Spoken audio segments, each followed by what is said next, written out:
اس بات سے اتفاق کریں گے کہ دنیا کی ہر مہذب قوم اور افراد آنے والے مہمان کا استقبال کیا کرتے ہیں، ان کو ویلکم کرتے ہیں، خوش آمدید کہتے ہیں، مہمان کا خیر مقدم کیا جاتا ہے۔ اور یہ بات بھی تسلیم شدہ ہے کہ مہمان کا استقبال اس کی شان اور رتبے کے اعتبار سے ہوا کرتا ہے۔ مہمان جتنا عظیم ہوگا، جتنا رتبے والا ہوگا، جتنی شان والا ہوگا، استقبال بھی اسی طرح کا کیا جائے گا۔ اور جب یہ بھی معلوم ہو کہ آنے والا معزز مہمان میزبان کے لیے بڑی مراعات لے کر آ رہا ہے، بڑے پیکیجز لے کر آ رہا ہے، تو استقبال پھر نرالا اور شاندار ہوا کرتا ہے۔ بالکل ایسے ہی آنے والا مہینہ ماہ صیام رمضان المبارک اللہ رب العزت کی طرف سے ایمان والوں کے لیے، مسلمانوں کے لیے اللہ رب العزت کا مہمان ہے، جو کہ اللہ تعالیٰ نے مسلمانوں کے لیے بھیجا، جو ہمارے لیے بے شمار مراعاتی پیکیجز لے کر آئے گا، جس کا ادراک ہمیں نہیں ہو سکتا۔ کما حقہ، ہم اگر پہچاننا چاہیں کہ یہ ماہ صیام ہمارے لیے کیا کیا برکتیں، رحمتیں لے کر آ رہا ہے، تو ہم اس کا ادراک نہیں کر سکتے۔ تو جب اتنا عظیم مہمان ہے تو اس کا استقبال بھی اسی انداز میں ہونا چاہیے۔ اسی مناسبت سے آج ہماری گفتگو کا عنوان ہے استقبال رمضان، یعنی ہم رمضان کیسے گزاریں اور آنے سے پہلے اس کی تیاری کیسے کریں۔ آپ حضرات جانتے ہیں 2 سے 3 دن کے بعد ایک بار پھر رمضان المبارک ہم سب پر،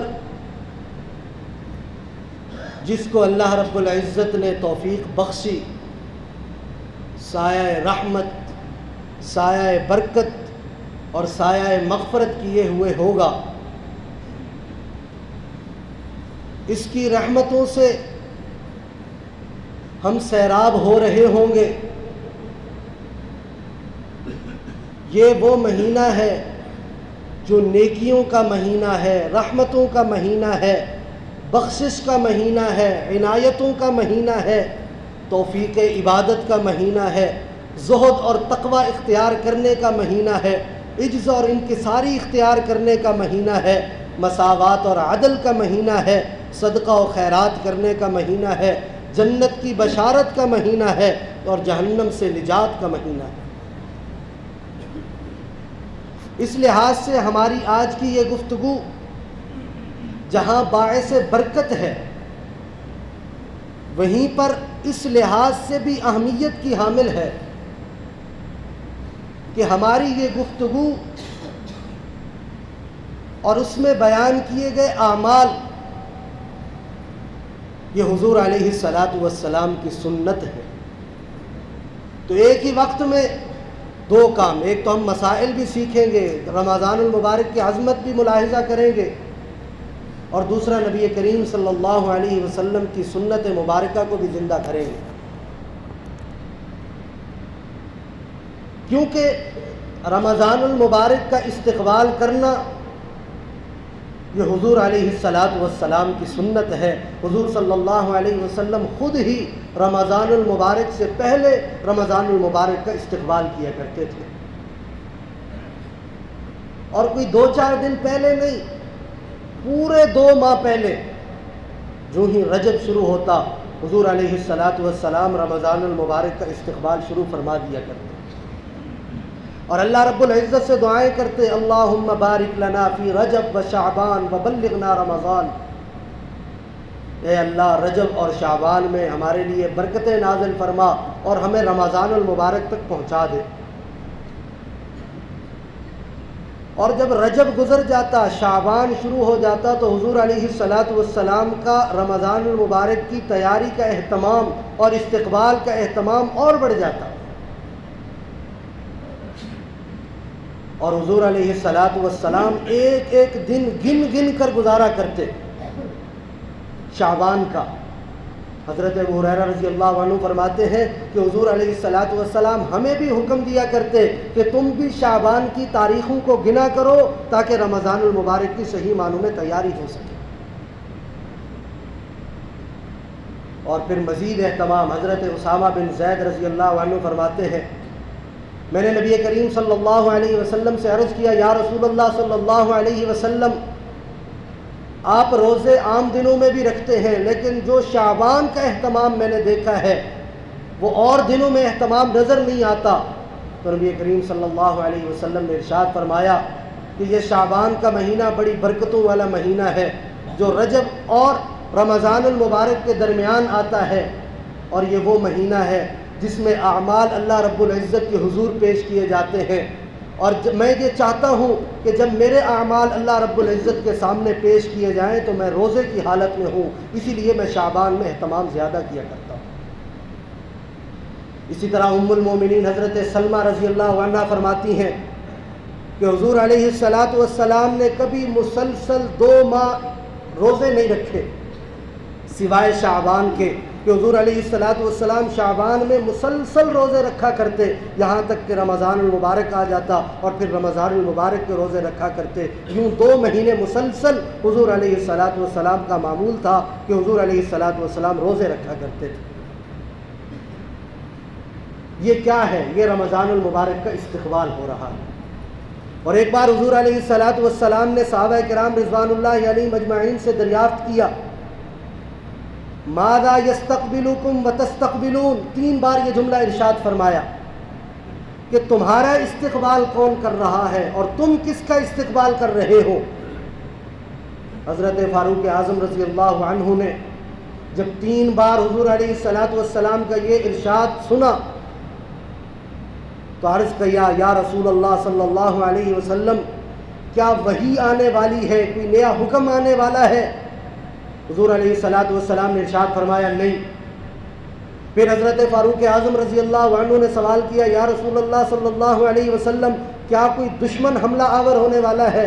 فرمایا ایسا نہیں ہے۔ تو حضرت فاروق اعظم رضی اللہ عنہ نے سوال کیا، یا رسول اللہ صلی اللہ علیہ وسلم، پھر اتنی اہمیت کے ساتھ آپ یہ کیوں بیان فرما رہے ہیں؟ تو حضور علیہ الصلاۃ والسلام نے ارشاد فرمایا کہ تمہارے اوپر ایک ایسا مہینہ آنے والا ہے، ان اللہ یغفر فی اول لیلۃ من شہر رمضان لکل اہل القبلہ، کہ اس مہینہ کی پہلی رات کے اندر اللہ رب العزت تمام مسلمانوں کی مغفرت کے فیصلے فرما دیتے ہیں۔ ایسی عظمتوں والا مہینہ، تو جب اتنی عظمتوں والا ہے، ہماری تیاری بھی اسی طرح کی ہونی چاہیے، ہمارا استقبال بھی اسی طرح کا ہونا چاہیے۔ تو اسی لیے آج سے، ابھی سے جو اعمال رمضان المبارک میں اہتمام کے ساتھ کیے جاتے ہیں ہم ابھی سے شروع کر دیں، یہ استقبال کا حصہ ہے۔ اپنے نفس کو گناہوں سے روکیں، اطاعت الہی کا پابند بنائیں، تلاوت کا اہتمام بڑھا دیں، درود شریف اور ذکر الہی کی کثرت کریں، استغفار کریں، نوافل کا معمول بنائیں، تاکہ جب رمضان المبارک کا آغاز ہو تو ہمارا نفس اور ہم مکمل طور پر تیار ہوں رمضان المبارک کی رحمتیں اور برکتیں سمیٹنے کے لیے۔ اور یہی رمضان المبارک کا استقبال ہے اور یہی ہمارا موضوع ہے۔ صحابہ کرام رضوان اللہ علیہم اجمعین بھی بڑے اہتمام کے ساتھ رمضان المبارک کا استقبال کیا کرتے۔ حضرت انس بن مالک رضی اللہ عنہ فرماتے ہیں کہ شعبان شروع ہوتے ہی صحابہ کرام رضوان اللہ علیہم اجمعین قرآن پاک کی طرف متوجہ ہو جایا کرتے، اپنے مالوں سے زکوٰۃ نکال لیا کرتے، رمضان آنے سے پہلے اپنی زکاتیں دے دیا کرتے، تاکہ جو کمزور ہیں، ناتواں ہیں، ان کو بھی قوت مل جائے کہ وہ روزے آسانی کے ساتھ رکھ سکیں۔ یہ رمضان المبارک کا استقبال ہو رہا ہے۔ اور حضرت یعلا بن فضل رضی اللہ عنہ فرماتے ہیں کہ صحابہ کرام رضوان اللہ علیہم مجمعین کی استقبال رمضان کی کیا کیفیت ہوتی تھی کہ رمضان المبارک کی آمد سے 6 ماہ قبل صحابہ کرام دعائیں شروع کر دیا کرتے کہ اے اللہ ہمیں رمضان تک پہنچا دیجیے۔ اور کیوں نہ کرتے یہ استقبال، کیوں نہ کرتے؟ یہ ہے ہی اتنا مقدس مہینہ کہ اگر زندگی کے اندر ایک رمضان المبارک مل جائے تو اس کی کتنی عظمتیں ہوتی ہیں، وہ اللہ رب العزت کی کتنی بڑی عنایت ہے، اللہ رب العزت کا کتنا بڑا لطف ہے، اور کتنی بلندیاں اور عظمتیں ہاتھ لگ سکتی ہیں، اس حدیث مبارکہ سے آپ اندازہ لگا سکتے ہیں۔ حضرت طلحہ بن عبید اللہ رضی اللہ عنہ فرماتے ہیں کہ نبی کریم صلی اللہ علیہ وسلم کی خدمت میں 2 صحابی آتے ہیں، ہجرت کر کے آتے ہیں، ایمان قبول کرتے ہیں اور عبادات کا اہتمام شروع کر دیتے ہیں۔ دونوں میں سے ایک عبادات میں زیادتی کرنے والے ہوتے ہیں، دوسرے کی نسبت ہوتا کیا ہے، جہاد کے لیے جانے لگتے ہیں۔ ایک ان میں سے جہاد میں شرکت کرتے ہیں اور جہاد کے اندر شہید ہو جاتے ہیں، دوسرے 1 سال بعد ان کا انتقال ہوتا ہے، طبعی انتقال ہوتا ہے۔ کہتے ہیں ایک رات میں سویا ہوا ہوتا ہوں، خواب میں کیا دیکھتا ہوں، میں اور وہ دونوں حضور علیہ السلام کے صحابی جنت کے دروازے پر کھڑے ہوتے ہیں، جنت کا دروازہ کھلتا ہے، کیا دیکھتا ہوں، ایک شخص باہر آتا ہے، اور وہ شخص جو 1 سال بعد جس کا انتقال ہوا ہوتا ہے، جس کا طبعی وفات ہوئی ہوتی ہے، وہ آنے والا ان کو جنت میں لے جاتا ہے، پھر واپس آتا ہے، اور جو شہید ہوا ہوتا ہے اس کو جنت کی طرف لے جایا جاتا ہے، پھر وہ باہر آتا ہے اور مجھے یہ کہہ کر واپس بھیج دیا جاتا ہے کہ تم ابھی دنیا کے اندر تشریف لے جاؤ، تم ابھی دنیا کی طرف چلے جاؤ کیونکہ ابھی تمہارا وقت نہیں آیا۔ کہتے ہیں کہ اسی حالت میں میری آنکھ کھل جاتی ہے، میں بڑا حیران ہوتا ہوں کہ شہید کو بعد میں جنت کا داخلہ مل رہا ہے، 1 سال زندہ رہنے والا اور طبعی موت مرنے والا اس کو پہلے جنت کی انٹری مل رہی ہے، ایسا کیوں ہے؟ کہتا ہے میں لوگوں کو جس کو یہ خواب سناتا ہوں سارے تعجب کرتے ہیں کہ یہ کیا ماجرا ہے۔ چلتے چلتے یہ بات نبی کریم صلی اللہ علیہ وسلم تک پہنچتی ہے۔ نبی کریم صلی اللہ علیہ وسلم ہم سے پوچھتے ہیں کس چیز نے تمہیں تعجب میں ڈالا، تم تعجب کیوں کرتے ہو؟ کہتے ہیں کہ ہم پورا واقعہ سناتے ہیں تو نبی کریم صلی اللہ علیہ وسلم ہم سے سوال کرتے ہیں کیا وہ شخص جو جنت کے اندر پہلے داخل ہوا وہ 1 سال زیادہ زندہ نہیں رہا؟ ہم نے کہا بالکل 1 سال زیادہ زندہ رہا۔ حضور علیہ السلام نے پھر سوال کیا کیا اس شخص نے 1 رمضان المبارک اس سے زیادہ نہیں پایا؟ ہم نے کہا بالکل پایا۔ پھر حضور علیہ السلام نے سوال کیا کیا اس نے 1 رمضان المبارک کے روزے اس شہید سے زیادہ نہیں رکھے؟ ہم نے کہا بالکل رکھے۔ تو نبی کریم صلی اللہ علیہ وسلم نے ارشاد فرمایا کہ پھر ان دونوں شخص میں زمین و آسمان کے برابر فرق ہے۔ ایک جس نے رمضان المبارک زیادہ پایا دوسرے سے، اور شہید کا مقام کتنا بلند ہے آپ خود جانتے ہیں، لیکن نبی کریم صلی اللہ علیہ وسلم نے ارشاد فرمایا جس نے دوسرے سے 1 رمضان المبارک زیادہ پا لیا ان دونوں کے درمیان اتنا فرق ہے جتنا زمین اور آسمان کے درمیان فرق ہے۔ تو اسی لیے ہم بھی اپنے اعمال پر توجہ دیں، اللہ رب العزت کا شکر ادا کریں کہ ایک بار پھر یہ رمضان المبارک کا مہینہ ہمیں حاصل ہونے والا ہے، اور دل و جان سے اس کا استقبال کریں، کیونکہ جتنا ہم اس کا اہتمام کریں گے، جتنی قدر کریں گے، اللہ رب العزت اتنی رحمتیں اتنی برکتیں ہمیں زیادہ نصیب فرمائیں گے۔ دنیا میں ایک دستور ہے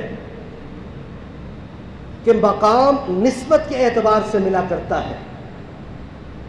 جس کی نسبت جتنی بلند ہوگی مقام اتنا بلند حاصل ہوگا،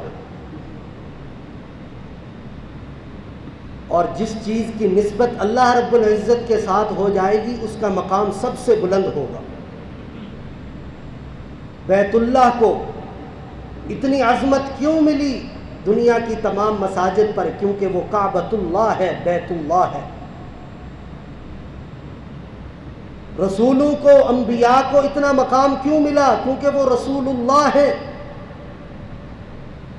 قرآن پاک کو تمام آسمانی اور زمینی کتابوں پر مقام کیوں ملا؟ اسی نسبت کی وجہ سے، کیونکہ قرآن پاک کلام اللہ ہے۔ اس رمضان المبارک کو بھی تمام مہینوں پر فضیلت اسی وجہ سے ہے کہ نبی کریم صلی اللہ علیہ وسلم نے ارشاد فرمایا شہر رمضان شہر اللہ، رمضان المبارک کا مہینہ اللہ کا مہینہ ہے۔ یوں تو سارے مہینے اللہ کے، لیکن جو مقام، جو نسبت اس رمضان المبارک کو حاصل ہے وہ کسی اور مہینے کو حاصل نہیں ہے۔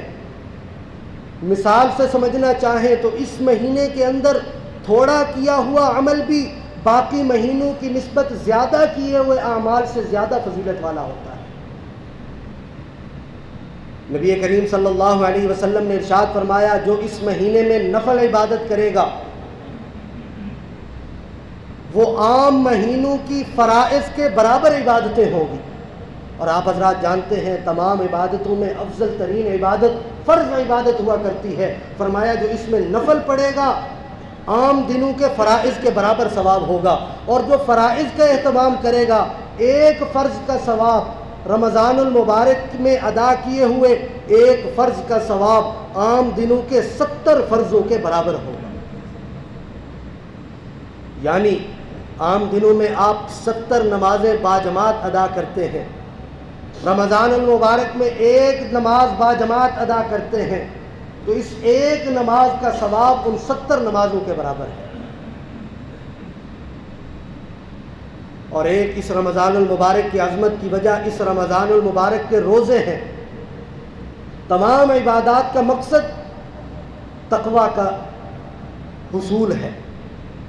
اللہ رب العزت نے قرآن پاک نازل فرمایا، مقصد بیان کیا ھدی للمتقین، ذالک الکتاب لا ریب فیہ ھدی للمتقین۔ نماز کا مقصد بھی تقوی کا حصول، حج کا مقصد بھی تقوی کا حصول،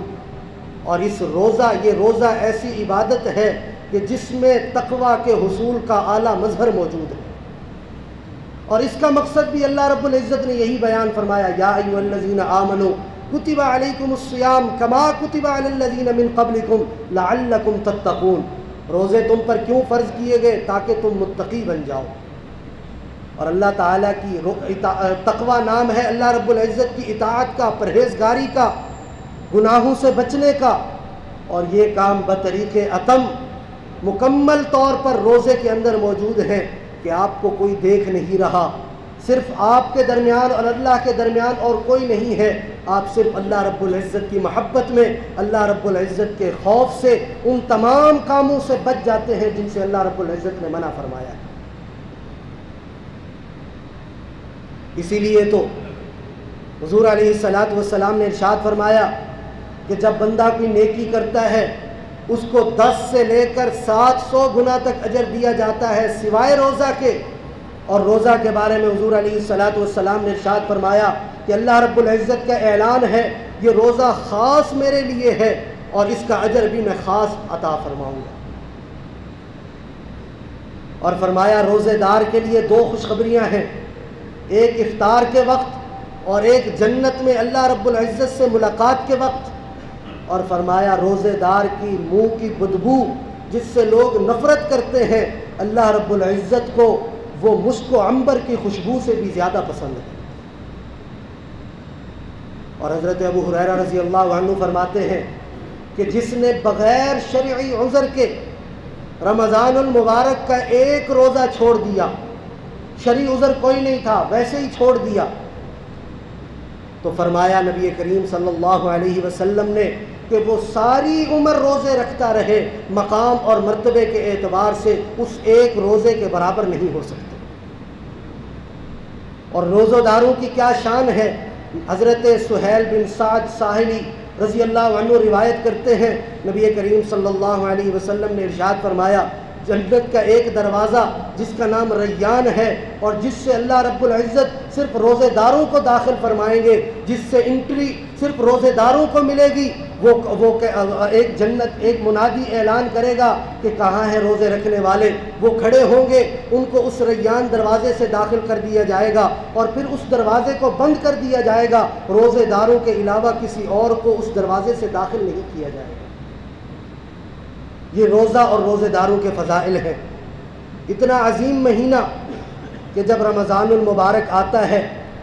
نبی کریم صلی اللہ علیہ وسلم نے ارشاد فرمایا کہ پہلی رات میں ہی سرکش شیاطین اور سرکش جنات جکڑ دیے جاتے ہیں، جہنم کے دروازے بند کر دیے جاتے ہیں، کوئی دروازہ کھلا نہیں رہتا، جنت کے دروازے کھول دیے جاتے ہیں، کوئی بند نہیں رہتا۔ اور حضور علیہ الصلوۃ والسلام نے ارشاد فرمایا، ایک منادی اعلان کرتا ہے، کہاں ہیں بھلائی کے چاہنے والے، وہ بھلائی کا کام کریں، اور کہاں ہیں برائی کرنے والے، وہ برائی سے باز آ جائیں۔ اور پھر حضور علیہ الصلوۃ والسلام نے ارشاد فرمایا کہ ہر رات کچھ لوگوں کی اللہ رب العزت اس رمضان المبارک میں مغفرت فرما دیتے ہیں، اور بے شمار فضائل اور ثمرات حاصل ہوتے ہیں۔ حضرت سلمان فارسی رضی اللہ عنہ فرماتے ہیں، نبی کریم صلی اللہ علیہ وسلم نے ایک بار ہمیں خطبہ ارشاد فرمایا، اور خطبہ کب ارشاد فرمایا؟ رمضان المبارک کے آنے سے ایک دن پہلے، شعبان المعظم کے آخری دن۔ کیا فرمایا؟ اے لوگو، تم پر ایک عظمتوں والا، برکتوں والا مہینہ آنے والا ہے، اور اس مہینہ کے اندر ایک رات ہے جو 1000 مہینوں سے زیادہ افضل ہے۔ اور فرمایا اللہ تعالیٰ اس مہینے کے روزوں کو فرضوں کے برابر، عام دنوں اللہ رب العزت نے اس مہینے کے روزوں کو فرض قرار دیا ہے، اور اس مہینے کے نوافل ادا کرنے کو فرضوں کے برابر مقام دیا ہے، اور اس مہینے کے فرض ادا کرنے کو عام دنوں کے مقابلہ میں 70 فرضوں کے برابر قرار دیا ہے۔ یہ مہینہ صبر کا ہے، اور صبر کا ثواب جنت ہے۔ یہ مہینہ غم خواری کا ہے، اور اس ماہ مومنین کا رزق بڑھا دیا جاتا ہے۔ اور اس ماہ کے اندر جو کسی کو روزہ افطار کرائے گا، نبی کریم صلی اللہ علیہ وسلم نے ارشاد فرمایا اللہ تعالیٰ اس کی مغفرت فرمائیں گے، اس کی گردن کو جہنم سے آزادی مل جائے گی، اور اس روزے دار کے برابر اس کو ثواب عطا فرمائیں گے، اور اس روزے دار کا بھی اجر کم نہیں کیا جائے گا۔ جب یہ سنا تو صحابہ کرام رضوان اللہ علیہم اجمعین نے عرض کیا، یا رسول اللہ صلی اللہ علیہ وسلم، ہم میں سے ہر شخص یہ سکت نہیں رکھتا کہ وہ کسی کا روزہ افطار کرائے۔ تو نبی کریم صلی اللہ علیہ وسلم نے ارشاد فرمایا کہ جو کوئی کسی کو ایک گھونٹ دودھ پلا دے گا، یا ایک کھجور کھلا دے گا، یا ایک گھونٹ پانی کا پلا دے گا، اللہ رب العزت اس کو بھی یہ اجر عطا فرمائیں گے۔ لیکن جو کسی کو پیٹ بھر کر کھلائے گا، تو نبی کریم صلی اللہ علیہ وسلم نے ارشاد فرمایا اللہ رب العزت اس کو میرے حوض سے ایسا شربت پلائیں گے کہ پھر وہ حشر کا سارا میدان، جب تک وہ جنت کے اندر داخل نہیں ہوگا، تب تک اس کو اس مسلسل پورے عرصہ کے اندر پیاس تک محسوس نہیں ہوگی۔ یہ حضور علیہ الصلوۃ والسلام نے صحابہ کرام رضوان اللہ علیہم اجمعین سے تیاری کروائی رمضان المبارک کے آنے سے پہلے۔ تو اسی لیے ہمیں بھی یہ جو بچے کچھ چند گھڑیاں ہیں، ان کے اندر ہم بھی اس نعمت کا احساس اپنے دل کے اندر پیدا کریں، اللہ رب العزت کا شکر ادا کریں، کیونکہ اللہ تعالیٰ کا اعلان ہے لئن شکرتم لازیدنکم، اگر شکر کرو گے میں اضافہ کروں گا، وَلَئِن كَفَرْتُمْ إِنَّ عَذَابِي لَشَدِيدٌ، اور اگر ناشکری کرو گے پھر میرا عذاب بڑا سخت ہوگا۔ اور نعمت کی قدر نہ کرنے والوں کے لیے اللہ رب العزت نے بڑی سخت وعید ارشاد فرمایا أَلَمْ تَرَ إِلَى الَّذِينَ بَدَّلُوا نِعْمَةَ اللَّهِ كُفْرًا، کیا ان لوگوں کو دیکھا جنہوں نے اللہ رب العزت کی عطا کردہ نعمتوں کی قدر نہیں کی، پھر اللہ تعالیٰ نے کس طرح ان کے حالات پلٹ دیے۔ گزشتہ اقوام کے واقعات آپ سنتے رہتے ہیں، اللہ تعالیٰ نے طرح طرح کی نعمتوں سے نوازا، لیکن ناشکریاں کرتے رہے، پھر کس طرح کے ان پر عذاب آئے۔ تو آج اللہ رب العزت کا ہم پر یہ بڑا احسان ہے، ایک تو اللہ تعالیٰ نے ہمیں مسلمان پیدا کیا، ایک بار پھر رمضان المبارک ہمارے مقدر میں پیدا کیا، پھر تندرستی دی، اور پھر مال دیا، اور پھر اللہ رب العزت نے فرصت کے لمحات دیے۔ یہ تمام باتوں کا، ان تمام باتوں کا تقاضا یہ ہے کہ ہم اس رمضان المبارک کی قدر کریں۔ لیکن آج ہمارا المیہ یہ ہے کہ ہم گزشتہ لوگوں کو دیکھتے ہیں کہ جو معذور ہوا کرتے تھے، بیمار ہوا کرتے تھے، وہ بھی رمضان المبارک کے تقدس کا خیال کیا کرتے، روزہ نہیں ہوتا پھر بھی وہ روزے داروں کی مشابہتوں کو اختیار کیا کرتے، روزے داروں کے سامنے کھانے پینے سے اجتناب کیا کرتے۔ لیکن آج ہم دیکھتے ہیں رمضان المبارک آ جاتا ہے، آج ہمارے معاشرے کے اندر رمضان اور غیر رمضان کا فرق تک محسوس نہیں کیا جاتا۔ جس طرح پہلے چلے آ رہے ہوتے ہیں، اسی طرح ہمارے اعمال چلتے چلے جاتے ہیں۔ یاد رکھیں یہ ناشکری ہے، اور ناشکروں کے بارے میں اللہ رب العزت نے فرمایا کہ میں نعمتوں کو بدل بھی سکتا ہوں، وَلَئِن كَفَرْتُمْ إِنَّ عَذَابِي لَشَدِيدٌ، اور نعمتوں کو عذاب میں بدل بھی سکتا ہوں۔ اسی لیے ابھی سے کرنے کے کام یہ ہے کہ ہم اللہ رب العزت کی طرف رجوع کریں، نیکیوں میں رغبت پیدا کریں، نیک اعمال میں اضافہ کریں، فرائض کا اہتمام کریں، نوافل پڑھیں، اور جو فرائض میں کمی بیشی ہوئی، کمی رہ گئی، اس کمی کو پورا کریں، توبہ اور استغفار کریں، تلاوت کا معمول بنائیں، برائیوں سے بچیں، اللہ رب العزت سے سچی توبہ کریں، اور اپنے اندر بہتر تبدیلی لائیں، خود کو مکمل طور پر رمضان المبارک کے لیے تیار کریں، عبادت کو عادت بنائیں،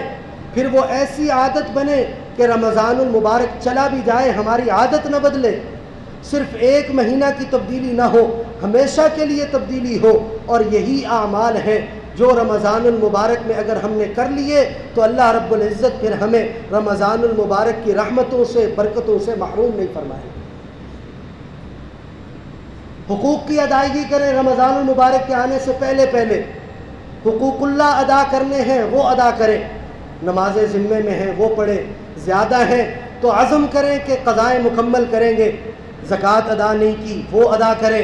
ابھی تک پچھلی جو زکوٰتیں رہتی ہیں وہ ادا کریں، مال کم ہے تو دل میں عزم کریں کہ ادا کریں گے، حقوق العباد ادا کریں، جن کے حق دینے ہیں رمضان المبارک آنے سے پہلے پہلے وہ ادا کر دیں، اور اسی طرح رمضان المبارک کے مسائل سیکھیں، بچوں کو سکھائیں، گھر والوں کو سکھائیں، اور روزے کا جو مقصد ہے تقویٰ وہ متقی بننے کی کوشش کریں، متقین کے صفات اپنے اندر پیدا کریں، صلہ رحمی میں جلدی کریں،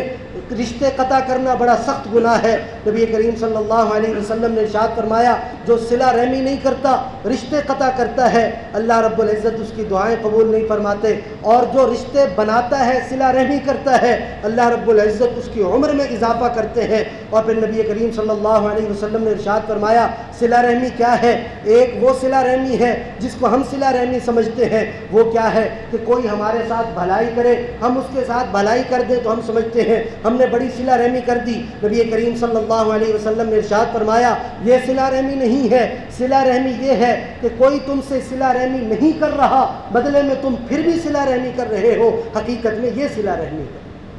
تو اس کا اہتمام کریں، ملازموں پر بوجھوں کو ہلکا کریں تاکہ ان کے لیے بھی روزے رکھنا آسان ہو۔ حضور علیہ الصلاۃ والسلام نے ارشاد فرمایا جو خادموں سے اس رمضان المبارک میں بوجھ کو ہلکا کرے گا اللہ رب العزت اس کی مغفرت فرما دیں گے اور اس کو آگ سے آزادی نصیب کریں گے، اور اسی طرح صدقات کا اہتمام کریں۔ حضور علیہ الصلاۃ والسلام نے ارشاد فرمایا دو لوگ بڑے قابل رشک ہیں، ایک جس کو اللہ رب العزت نے مال دیا پھر وہ اللہ رب العزت کے دیے ہوئے مال میں سے خرچ کرتا ہے، اسی طرح دوسرا جس کو اللہ رب العزت نے قرآن و سنت کا علم دیا وہ دوسروں کو سکھاتا ہے۔ حضرت عبداللہ بن عباس رضی اللہ عنہ فرماتے ہیں میں نے نبی کریم صلی اللہ علیہ وسلم سے بڑھ کر کسی کو سخی نہیں دیکھا، اور نبی کریم صلی اللہ علیہ وسلم کی سخاوت عام دنوں کے مقابلہ میں رمضان المبارک میں اور زیادہ ہوا کرتی تھی، تو سخاوت کا اہتمام کریں، تلاوت کا معمول بنائیں، اور اسی طرح اس رمضان المبارک کو عام رمضان جو پہلے ہم گزار چکے دوسرے رمضان المبارکوں کے مقابلہ میں ممتاز بنائیں، کوئی ایسا عمل کریں، ایسی عادت اپنائیں کہ جو پورا سال مرتے دم تک ہمارے ساتھ رہے۔ 5 وقتی نمازوں کا اگر اہتمام نہیں ہے تو آج ہی عزم کر لیں کہ آئندہ سے نماز نہیں چھوڑیں گے، نوافل میں کمی ہے تو اس کی کوشش کریں، قرآن پاک کی صورتیں یاد کرنے کی کوشش کریں، کسی مسکین کی کفالت کا مکمل ذمہ بھی لے سکتے ہیں، اور دنیا کی کرنسی کمانے کے بجائے آخرت کی کرنسی پر فوکس رکھیں، اور آخرت کی کرنسی اللہ رب العزت نے نیکیوں کو بنایا ہے، اعمال صالحہ کو بنایا ہے، اور اگر ہم چند یہ حوالے اعمال کر لیں جو میں نے بیان کر دیے، یا اسی طرح ہم روزوں کا اہتمام کر لیا، تراویح کا اہتمام کیا، گناہوں سے اجتناب کرنے لگ گئے اور عبادات کے اندر اخلاص لے آئے، دکھاوے سے بچ گئے، ماتحتوں سے کاموں میں نرمی کی، اور اسی طرح عبادات میں باقاعدگی کی، ذکر اللہ کا اہتمام کیا، حضور علیہ الصلاۃ والسلام پر درود شریف کا اہتمام کیا، تلاوت کا اہتمام کیا، لوگوں کی غیبت سے بچ گئے اور دل لوگوں کے بارے میں صاف کر لیا، صلہ رحمی کر لی، تو پھر انشاءاللہ العزیز اللہ رب العزت اس رمضان المبارک کی رحمتوں سے، برکتوں سے، بخششوں سے، مغفرتوں سے ہمیں محروم نہیں فرمائیں گے۔ دعا ہے کہ اللہ رب العزت ہم سب کو عمل کر